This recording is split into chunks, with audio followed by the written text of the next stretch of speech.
والسلام على خاتم الأنبياء وسيد المرسلين سيدنا محمد وآلہ وصحبہ اجمعین۔ دوستو، شرائط نبوت کی بات چل رہی تھی۔ 3 شرط نبوت کی آپ کے سامنے تفصیل سے آ گئی۔ چوتھی شرط ہے نبوت کی عصمت کاملہ و مستمرہ۔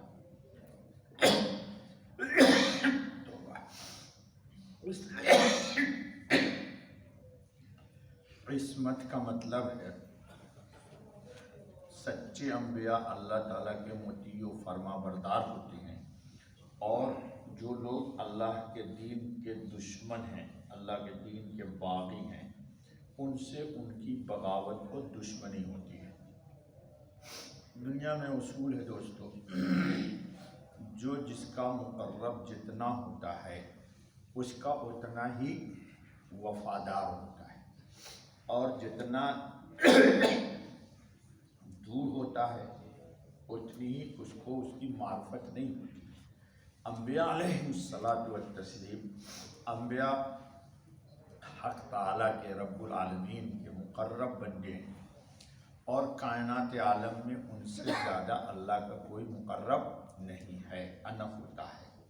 تو جب وہ اللہ پاک کے مقرب ہوتے ہیں رب ذوالجلال کے، تو ان کے تقرب کا تقاضا یہی ہے کہ وہ گناہوں سے معصوم ہوں، اور گناہ سے ان کی طبیعت میں نفرت ہوتی ہے۔ کیوں کہ اللہ پاک انبیاء علیہ الصلاۃ والتسلیم کی اطاعت کو اپنی اطاعت کرتے ہیں۔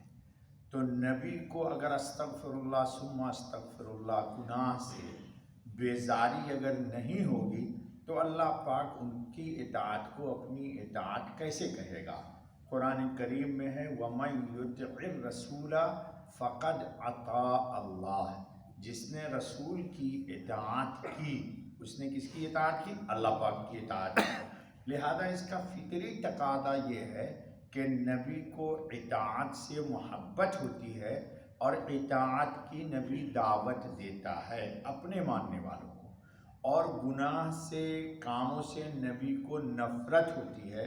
اسی طرح گناہگاروں سے بھی دوری کا رکھنے کا نبوت کا تقاضا ہے۔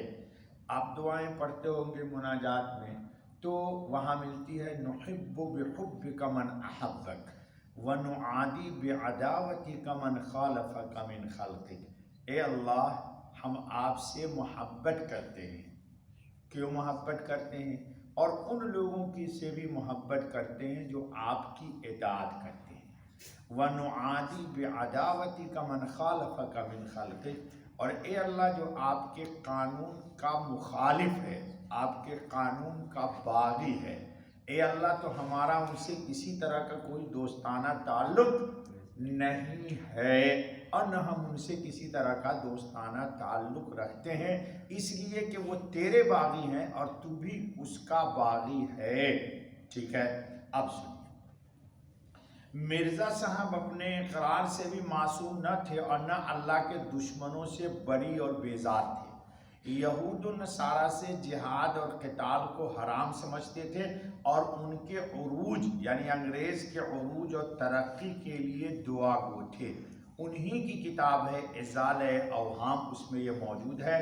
روحانی خزائن جو میں نے بتایا تھا ان کی 20 جلدوں میں ہے، اس کے صفحہ 21 جلد نمبر 3 پر یہ بعینی ہی اس کی عبارت موجود ہے کہ وہ انگریز کے لیے دعا گو تھے، اور اسلام کے ماننے والوں کے لیے بد دعائیں کرتے ہیں۔ لا حول ولا قوت الا باللہ۔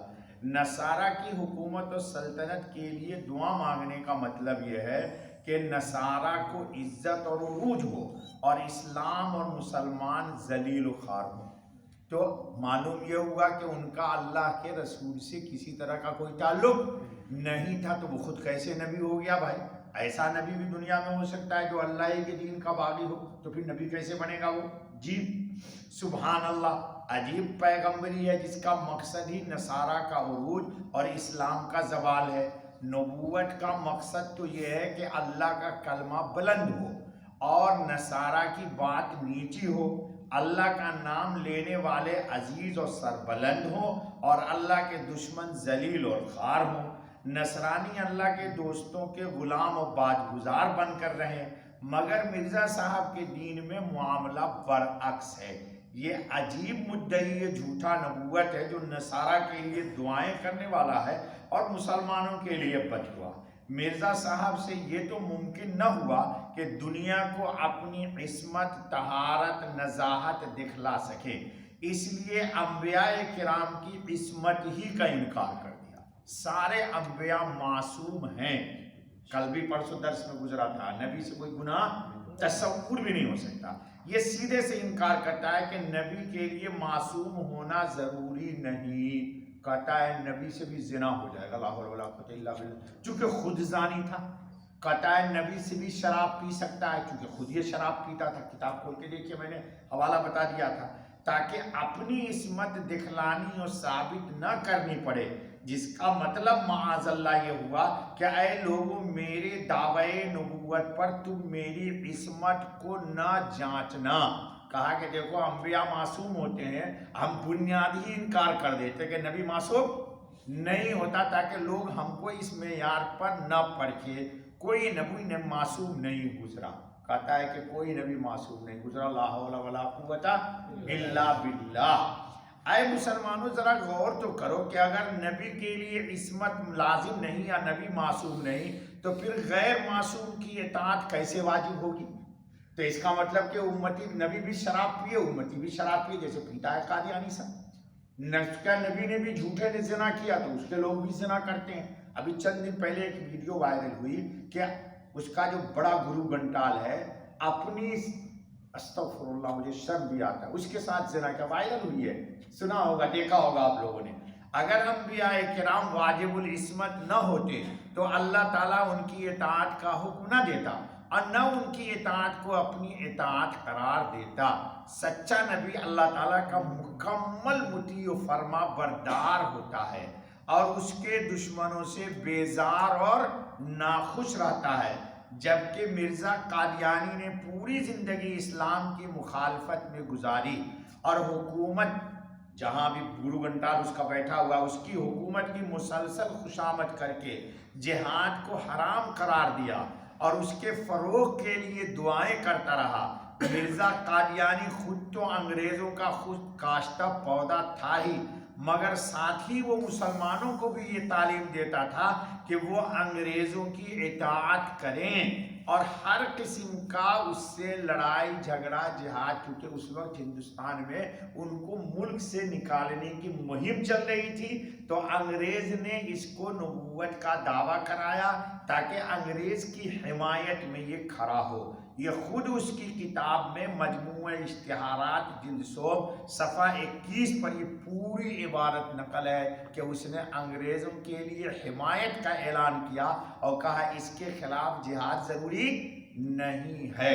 تو اگر یہ جھوٹا نہیں تھا تو اس طرح کی باتیں نہ کرتا۔ وقت ہے بابا بھی؟ 1.5 منٹ ہے، تو رہنے دو، پھر 5ویں شرط کرے گا یہ۔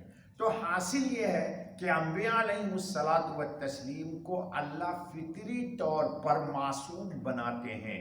نبی کی طبیعت گناہ کی طرف نہیں چلتی، راغب بھی نہیں ہوگی گناہ سے، نبی کو نفرت آئے گی۔ ابھی پرسوں درس بخاری کی روایت پڑھ رہا تھا کہ نبی صلی اللہ علیہ وسلم نماز پڑھا رہے، فرماتے تھے کہ تم لوگ نماز میں سیدھی صف رکھو، جس طرح میں آگے کی چیزوں کو دیکھتا ہوں، فرماتے ہیں میں پیچھے بھی اسی طرح دیکھتا ہوں۔ جی، تو نبی گناہ سے معصوم ہوتا ہے اور نبی کی مکمل حفاظت اللہ رب العالمین اپنی نگاہ میں کرتے ہیں۔ کیوں؟ اس کے دل پر اللہ کا کلام کرتا ہے، تو گناہگار دل پر اللہ کا کلام نہیں اتر سکتا۔ اللہ تعالیٰ ہم سب کو نیکی کی توفیق فرمائے اور حضرت خاتم النبی صلی اللہ علیہ وسلم سے سچی اور پکی محبت نصیب فرمائے۔ بس بابا، سبحان اللہ۔